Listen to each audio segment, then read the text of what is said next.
So the final rankings for the college football playoff are Alabama 1, Michigan 2, Georgia 3, and then you have Cincinnati at 4.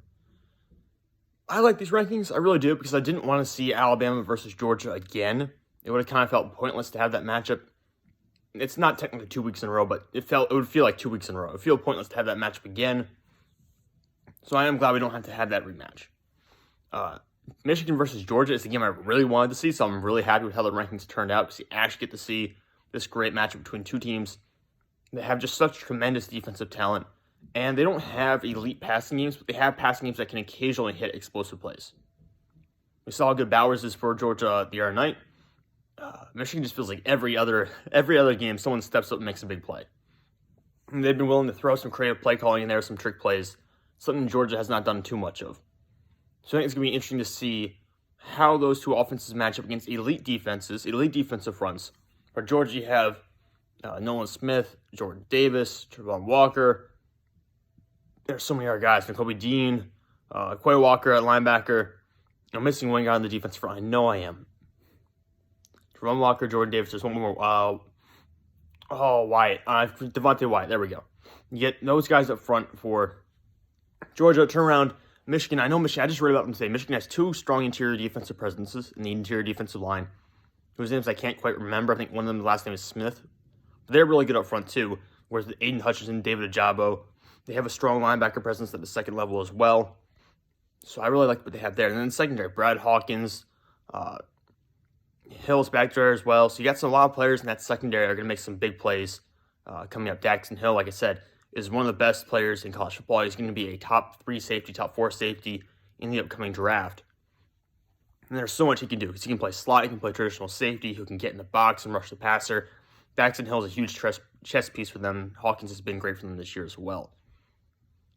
Georgia, obviously, the defense. Lewis Seen, I think is how I say his last name. I always pronounce that incorrectly, but he's back there. He's been really good. I think Christopher Smith's been done pretty well so far. Darian Kendrick didn't have a bad game against Alabama, even though I know he's had trouble against some top offenses in the past, but he's looked pretty good so far. Really, the defensive talent in that game is going to be phenomenal. And then you have Alabama versus Cincinnati, another matchup that has great defensive talent. And I think you don't give enough credit to Alabama for some of the mid-round talent they have up front. Guys like Dale, Fidarian Mathis, LeBron Ray doesn't play as much as he used to, but he still plays a good number of snaps. Obviously, everyone knows about the studs on that team, but Josh Jobe and Jordan Battle in the secondary, frankly, they got some other guys there. Malachi Moore is pretty good. They have playmakers all over the field. Henry To'oTo'o, Christian Harris. It's just a dominant potential defensive matchup. Again, because you look at what Cincinnati has on defense, with guys like Darian Beavers, Majay Sanders, and there's so many other guys, of course, Ahmad Gardner, Kobe Bryant, and even the secondary. There are a lot of players that really make an impact in that game.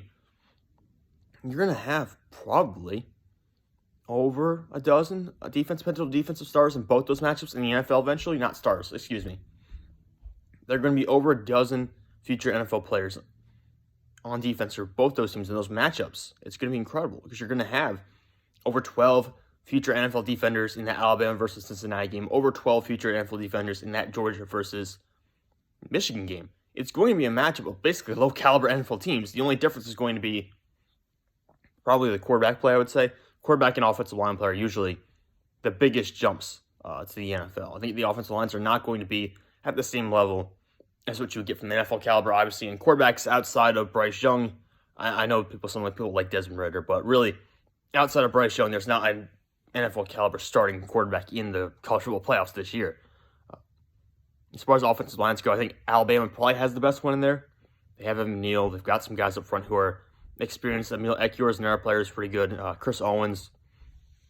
Guys really have a lot of experience.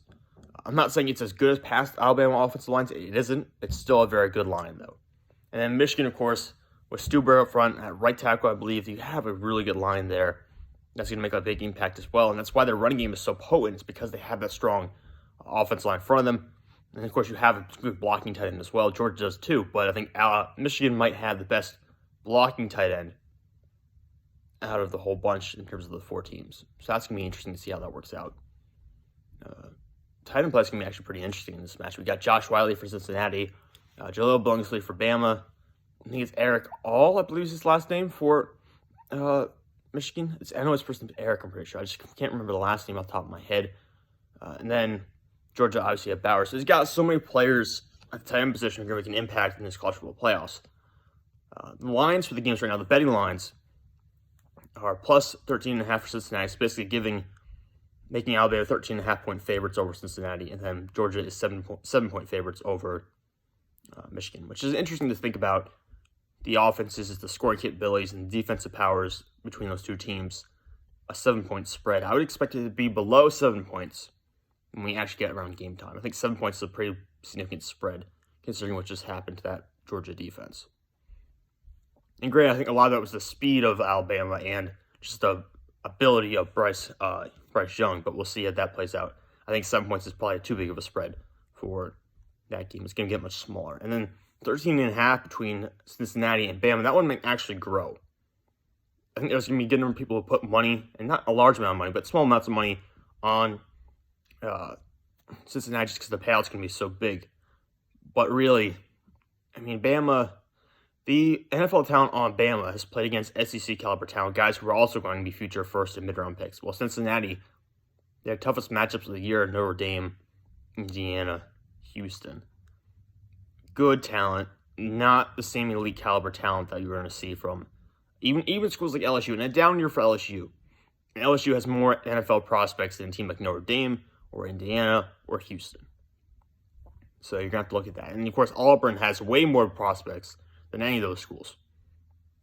So it's going to be interesting to see how Bama matches up. I do give Bama a huge favorite in that game because Desmond Ridder has been prone to making some bad mistakes. His ball placement's not always terrific. Excuse me, I got something stuck in my throat. So I'm a little concerned about Desmond Ridder going to that game. He's going to have to be huge if Cincinnati wants even a shot to win that game. And thinking about everything else, all the matchups, really, how do you stop Bryce Young? That's going to be the concern. Is you got to stop Bryce Young, you have to stop Jameson Williams. Now, granted, Amari Gardner is one of the best cover corners in all the sport, the entire sport this year.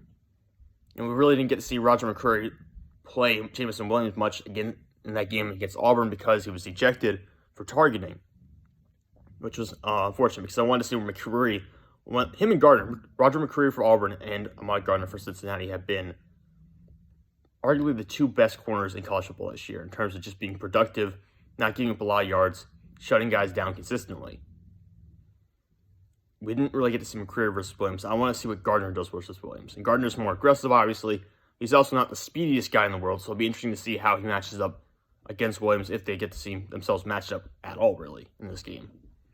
Because I don't think you can leave it to Kobe Bryant. Kobe Bryant's a good corner. I don't think you have to leave him on an island with Jameson Williams. You're going to have safety help over the top, obviously, because you can't leave him alone. We saw what happened. Even with safety help against Georgia, he still scored a touchdown over the top against Lewisine. So it's going to be interesting to see how this all plays out. I would lean Alabama winning, and frankly, I would lean Michigan winning right now. I do feel Michigan's on a run, and hopefully they can keep that momentum going, because I really love what Michigan's put together so far. They have a better offensive line than Georgia, even though Georgia has Jamari Salyer at left tackle. I think Michigan has a better offensive line. I think Michigan has more explosive playmakers on offense. And I think they have the more, how do I say it, players on defense with more stamina than Georgia. Georgia got really tired against Alabama late in that game because Alabama just refused to let their big guys get off the field. You guys think about Devontae Wyatt, Jordan Davis, Trevor Walker, all 265, 275 plus. With Michigan, you're going to have guys like Aiden Hutchinson, David Ojabo, is more like 265 to 250 range. They're not going to get as tired as easily. And I do think that guys like Daxton Hill, Brad Hawkins are going to be more of better playmakers in the secondary than guys like Darian Kendrick, Lewisine. So it's going to be interesting to see that matchup. I really want to see that Georgia-Michigan one, though. That's going to be probably the matchup of the year, hopefully. I know Michigan-Ohio State was a big one, but I really, really want to see Georgia versus Michigan. I'm really hyped for that game.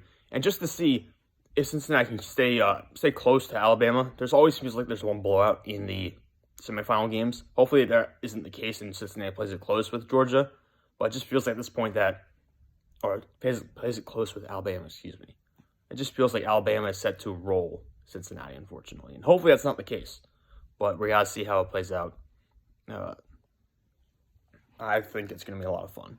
And it's going to really set the table for if we're going to see other non-Power 5 teams get into the college football playoff in the future. Because if Alabama just rolls Cincinnati, I don't think it will happen ever again. But we'll see. Thank you guys for tuning in. I hope to talk to you all later.